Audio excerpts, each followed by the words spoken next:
बांग्लादेश के हिंदुओं को अब शांति से गुजारा होगा या तो उन्हें भागना पड़ेगा या तो उन्हें लड़ना पड़ेगा। अब आपके सामने कल ये स्थिति पैदा हो, या तो भागो या तो लड़ो, क्या चुनोगे? कश्मीर में भी ये हो चुका है लगभग 30 वर्ष पहले। वहां भी ये ऑप्शन था, या लड़ो या तो भागो। तो हिंदुओं ने भागना चुना और भाग गए। अरे भागे थे जितने लोग, इतने लोग लड़े होते तो उन लोगों को भगा दिया होता। भागे तो अपना सब गवा दिया। हिंदू, अच्छा सच बताओ, हिंदू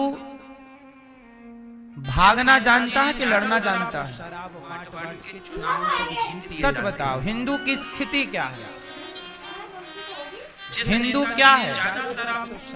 हिंदू के अंदर ना खून ठंडा हो गया, ये लड़ता नहीं है, भाग जाता है। कौन लड़ चले? लेकिन मैं आपको बताऊं, अर्जुन भी कह रहे थे मैं नहीं लड़ूंगा, भाग जाऊंगा। भागते हुए अर्जुन को लड़ने की प्रेरणा किसने दी? भगवान खुद कहते हैं कि भाग के कहां जाओगे, लड़ अर्जुन लड़। और जो लड़ता है उसका साथ भगवान देते हैं, हूं मैं, तो लड़। इसलिए पानी वानी भर रहा हो बॉडी में थोड़ा सा, है ना, पानी ना भर जाए नसों में, दुख नहीं जान पाते, खून ही रहे, दूसरा आदमी कमजोर पड़ जाओगे तो भागे। हिंदू भागने में बड़ा माहिर है, दुम दबा के भाग जाता है। हाँ, ऐसे हो जाएगा। सच बताओ, आप में से किस किस के घर तलवार है? ज्यादा शराब तो शराब बांट के चुनाव को छीन पिए जाते हैं। देखो, ज्यादा शराब तो शराब, डंडा भी नहीं रहता हिंदुओं के घर, बांट के चुनाव को छीन पिए जाते हैं। हिंदुओं के घर डंडा भी नहीं। जिस नेताजी ने ज्यादा शराब, तुमने डंडे भी रखने बंद कर दिए।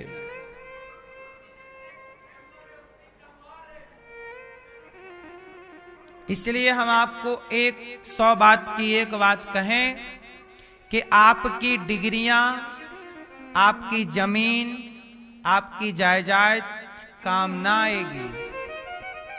आपके घर के आगे आपके नाम की प्लेट लगी है ना, बस उसे उखाड़ के दूसरा अपना नाम लिख देगा, हो गया उसका। दुख नहीं जान पाता। आपके खेत पे आके वो खड़ा हो जाएगा, कह देगा ये हमारा, तुम्हें भागना पड़ेगा। पाकिस्तान कितना बड़ा था, कितना बड़ा भूभाग था, और वहां हिंदुओं की खेलती हंसती आबादी थी।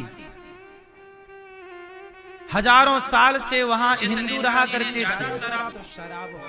पल भर में बंटवारा हो गया, सबको खेत घर छोड़ के आना पड़ा कि नहीं? जिस नेताजी ने ज्यादा शराब, बंटवारा इसी शर्त पे हुआ था कि पाकिस्तान में मुसलमान रहेंगे, हिंदुस्तान में हिंदू रहेंगे। तो पाकिस्तान से तो खदेड़ दिए गए हिंदू। यहां से जाने के टाइम बापू को बुखार आ गया, बोले यहां से नहीं भेजेंगे। हैं?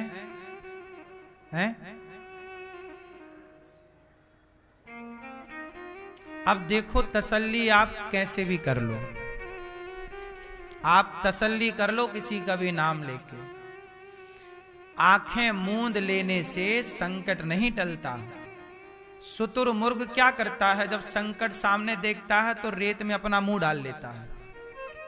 उसे लगता है हमें नहीं दिख रहा है, मतलब सामने कोई संकट दूसरा आदमी नहीं है। केरल से हिंदू खदेड़ दिए गए, फिनिश है केरल, लगभग फिनिश है। कश्मीर आपके सामने है। बंगाल से हिंदू खदेड़े जा रहे हैं। जिस नेताजी ने यूपी में कितने शहर हैं जहां हिंदू अल्पसंख्यक हो गए। अभी मेरे पास एक बच्चा आया, बोले महाराज जी हम अपने गांव से भाग रहे हैं क्योंकि हमारी आबादी हो गई कम, विधर्मी हो गए। अब जिस गांव में वो दिए जाते हैं पीढ़ियों से रहे, आज वो गांव छोड़ के भागना, अब क्या कर लो। आज अभी 2025 की बात कर रहा हूं, भारत की यूपी की बात कर रहा हूं। गांव से हिंदू खदेड़े जा रहे हैं। बस आप लोग अभी इस बात से खुश हैं कि उनके घर में आग लगी है, हमारे घर में थोड़ी लगी है। भूल गया हिंदू कि आग उनके घर में लगी है तो आग तुम्हारे घर तक भी आने में बहुत देर नहीं है। सुनो, जंगल में दो शेर थे। जंगल में दो शेर रहते थे। एक शेर जवान था, एक शेर थोड़ा सा बूढ़ा था। दोनों की अच्छी मित्रता थी, फ्रेंड हैं, दोस्त। बूढ़ा शेर और जवान शेर में एक दिन कुछ कहा सुनी हो गई, आपस में मतभेद हो गया, मनभेद हो गया, दोनों में कट्टी हो गई। बात नहीं करेंगे, चलो।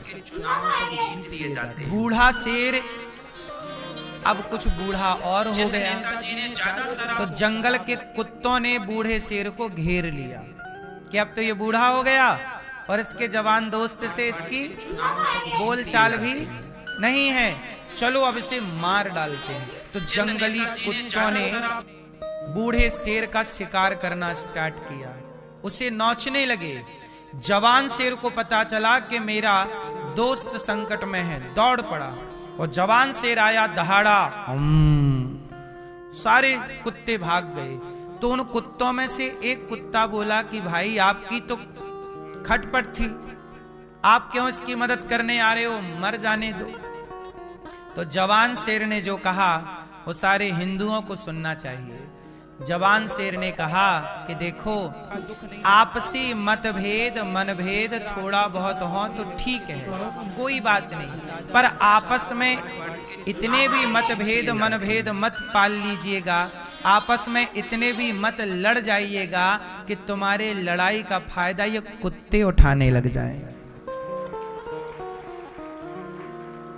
जिस नेताजी ने ज्यादा शराब, मेरे सनातनियों, हम आपस में ना लड़े होते, आपस में मतलब ब्राह्मण क्षत्रिय वैश्य शूद्र, हम चारों यदि संगठित होते तो क्या हमें मुगल कभी गुलाम बनाते, अंग्रेज कभी गुलाम बनाते? हम गुलाम इसलिए बने, हम आपस में ऐसे लड़ गए कि हमारी लड़ाई का फायदा कुत्तों ने उठा लिया। हमारी लड़ाई का फायदा किसने उठाया? जोर से। इसलिए आज मुझे वचन दीजिए कि कितने सनातनी ब्राह्मण क्षत्रिय वैश्य शूद्र ये सब भूल करके एकजुट होकर के रहेंगे। सनातनी ब्राह्मण क्षत्रिय वैश्य शूद्र ये चारों कौन हैं? भाई हैं। ब्राह्मण क्षत्रिय वैश्य शूद्र चारों भाई हैं और हमें एक दूसरे का साथ और सहयोग देना चाहिए। यदि साथ देते रहे, सहयोग करते रहे तो कभी हमारे बीच में कुत्ते नहीं आएंगे, वरना ये कुत्ते शेर को गुलाम बना लेंगे। क्योंकि कुत्तों की झुंड होगी, फौज होगी, तो शेर को कुत्ते के अधीन चलना पड़ेगा। यही हुआ।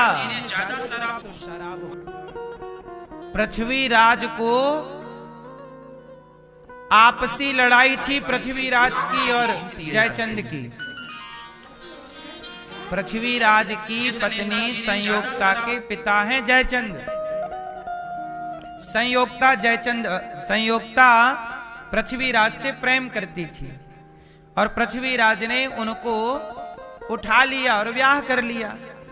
इस बात से इनके अभिमान हट हो गया। अरे क्या किया भाई, हमारे सामने हमारी बेटी उठा ली। तो जयचंद ने क्या किया कि अपने दामाद के खिलाफ जाकर के मोहम्मद गौरी से हाथ मिला लिया। आपसी लड़ाइयां बुरी नहीं है, ठीक है, चार बर्तन होते हैं, खटपट होती है, लेकिन आपसी लड़ाइयों का मतलब ये नहीं कि कुत्ते फायदे उठाने लग जाए। और कुत्तों ने उठाया। पृथ्वीराज जैसे महापुरुष को पकड़कर धोखे से ले गया, आंखें फोड़ दी। और जयचंद कहां गए? जयचंद को कहो कि अब उनकी बेटी संयोगता जिंदा जल गई, जौहर कर लिया, केवल बाप की गलती के कारण। बाप को अभिमान था, तुम्हारे इस एटीट्यूड ने तुम्हारी बेटी की हंसती खेलती जिंदगी बर्बाद कर दी। तुमने बेटी को विधवा करने के लिए तुमने दुश्मन से हाथ मिला लिया। ऐसी गद्दारी, ऐसा ईगो, ऐसा अभिमान। इस तरह की अकड़ का क्या करोगे हिंदुओं, कि जिस अकड़ के कारण तुम्हारी बहन बेटी ही विधवा होगी और उसी के बलात्कार होगा।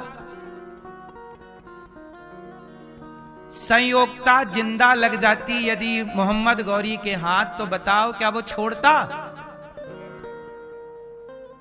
और इसका दोषी कौन है? जयचंद।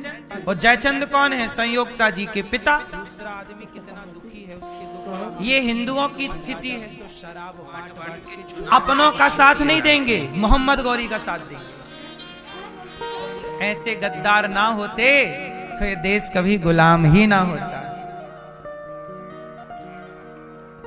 बात सही है कि गलत है? जिस नेताजी ने ज्यादा शराब बांट के चुनाव, इसलिए अभी भी संभल जाओ। बांग्लादेश में जो घटना घटी, एक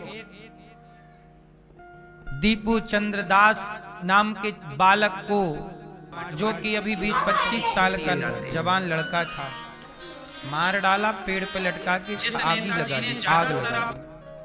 जलते हुए को मारा। इससे बड़ा कलंक मानव जाति के लिए हो सकता है?